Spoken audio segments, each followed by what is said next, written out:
구독과 좋아요, 공유 한 번씩 부탁드립니다. 나도 10년간 고통받았다. 방화 및 살인 이유에 대해서 이야기해 보도록 하겠습니다.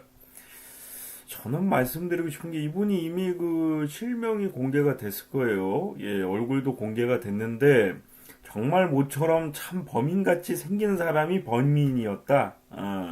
보통은 이제 사이코패스나 정신 이상자가 외모는 좀 순하거나 이제 보통 사람과 비교를 할 때 오히려 더 순하게 생긴 사람들이 많았는데 이 사람은 누가 봐도 범인 같았다. 체격도 뭐 마른 편이긴 하지만 그렇다라고 해서 되게 뭐 조만한 그런 느낌이 아니다. 연쇄살인범 중에는 뭐 키가 엄청 작으신 분도 있었지만은 예.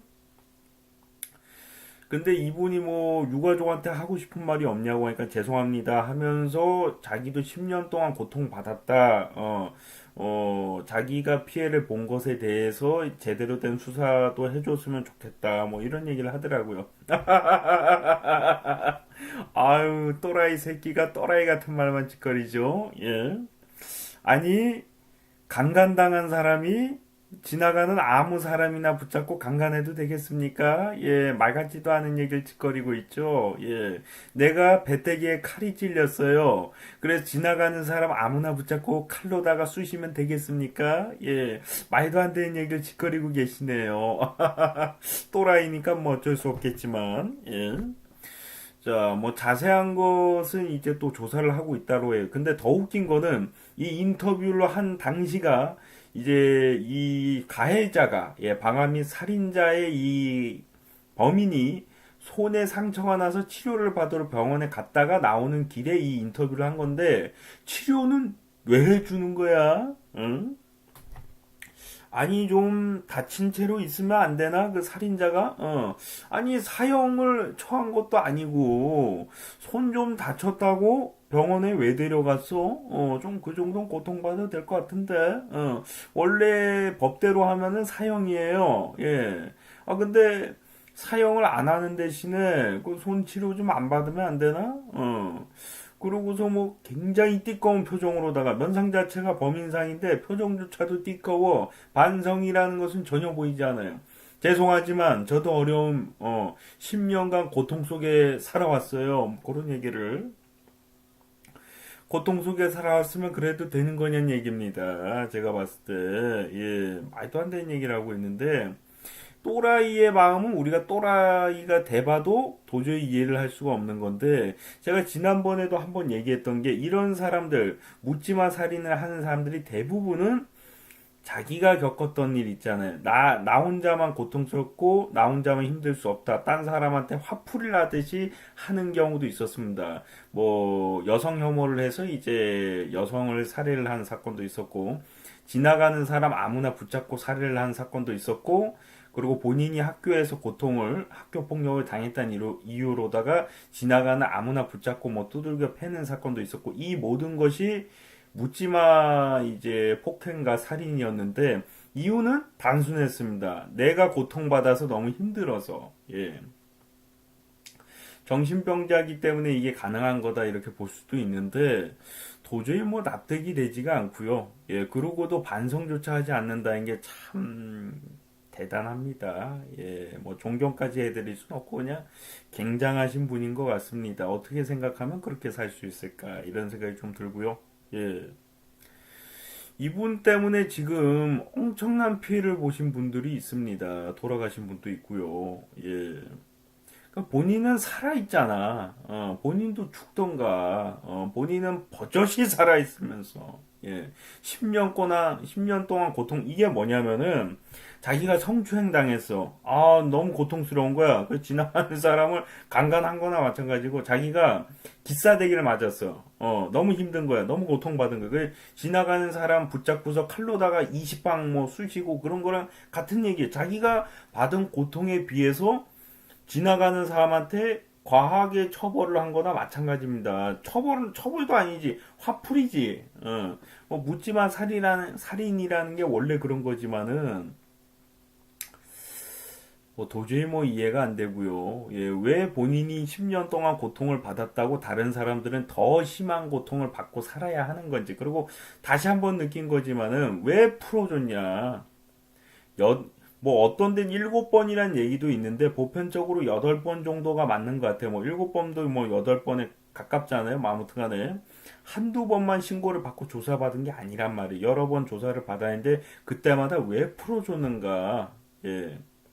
풀어주면 안 되는 건데.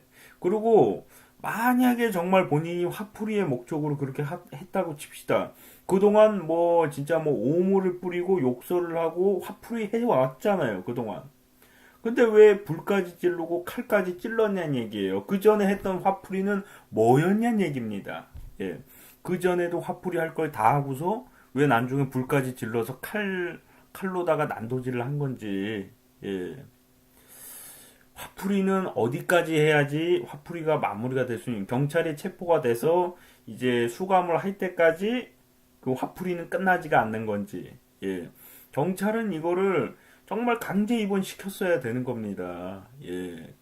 그냥 한 번 신고를 받거나 억울하게 뭐 강제 입원하는 거는 잘못된 거지만 지금 이거는 누가 보더라도 여러 번 신고가 들어와서 정신적으로 문제가 있고 말하는 것 자체가 제정신이 아니잖아요. 예. 누가 봐도 정형적인 개또라이인데 도저히 납득할 수가 없는 사건이 발생했고 지금 이 시간에도 우리는 방치돼 있는 거예요. 문을 열고 나가는 순간부터 우리는 갑자기 칼에 찔리거나 다칠 수가 있는 거예요. 자빠져 자다가 불이 나서 뒤질 수도 있는 거예요. 그만큼 우리는 위험 속에서 살고 있는 겁니다. 왜?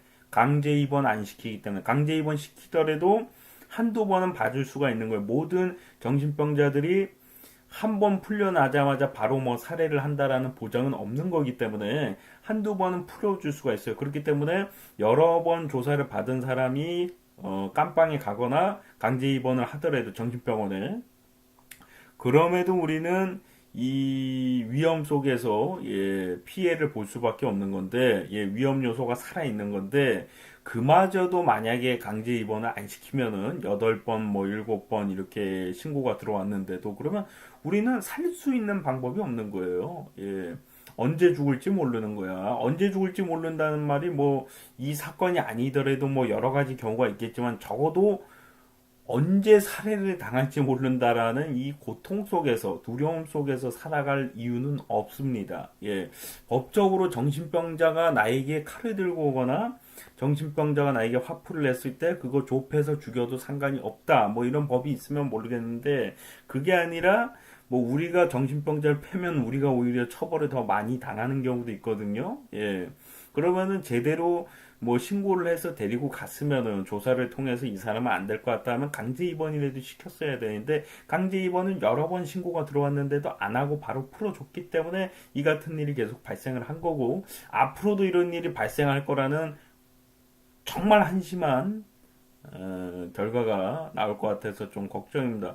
당분간은 뭐 이제 좀 조심하겠죠. 그래도 이제 이런 비슷한 일이 발생하면은 강제 입원을 좀 그 전보단 빨리 하겠죠? 예. 근데 그분들도 사실, 조금 약간 두려움은 있을 거예요. 이 사람이 무조건 칼 들고 가서 찔른다, 뭐, 불을 지른다, 이런 보장이 없다 보니까 강제 입원을 시켜도 될까, 안 될까, 이런 조금 걱정은 있을 수가 있는데, 그렇다라고 하기에는 8번이나 7번이란 신고 횟수는 너무 많았다. 어지간히 했어야 되는데, 이거는 횟수가 너무 많잖아요. 상식적으로 봤을 때, 예. 조금 더 대한민국 국민들이 안전하게 이 고통 없이 정말 문 열고 나가면은 언제 죽을지 모른다는 얘기거든요. 예.